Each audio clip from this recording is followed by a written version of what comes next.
ও জেঠিমা, ও এক কাপ গরম গরম চা দাও দেখি। দাঁড়াও দাঁড়াও, বসো হবে তবে তো আমি এলাম। ঠিক আছে, আমি বসছি বসো। ঘরে। দাও হ্যাঁ। লিকার চা না দুধ চা? লিকার চাই দাও, হালকা চিনি দাও।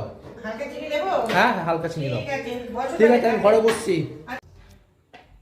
আরে জেঠিমা, কি এনেছো? তোমার কেন? বলে চা দিতে বললাম, রিফাইন তেল নিয়ে এসছো কেন? হ্যাঁ, এটা রিফাইন তেল। হ্যাঁ, আরে দেখো এটা কি, এটা কি দেখো, ভালো করে দেখো। আরে তো রিফাইনই তেল তো। গন্ধ শোকো,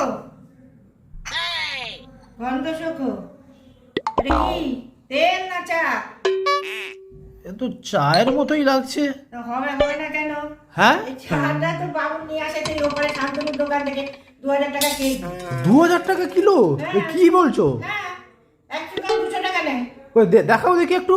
2000 টাকা কিলো চা? তোমার বিস্কুটটা রাখি। দেখো এই চাটা, দেখো দেখো, গন্ধ দেখো, গন্ধ দেখো। 2000 টাকার কিলো চা? এই চায় খায় না মাথায় মাকে? খাই। বাবা রে বাবা। আচ্ছা, তাহলে খেয়ে দেখাই যাক। হ্যাঁ। 2000 টাকা কিলো চা কেমন লাগে। আর বিস্কুট দেবে না? না, বিস্কুট আর খাবো না। কি দেখো কেমন চাটা খাওয়া হবে। আহ, তো গন্ধ তো ভীষণ ভালো। দেখো চাটা সত্যিই ভালো। আহ, প্রাণটা জুড়িয়ে গেল সত্যি। হ্যাঁ, সত্যিই ভালো। 2000 টাকা কিলো চা, ভাবা যায়?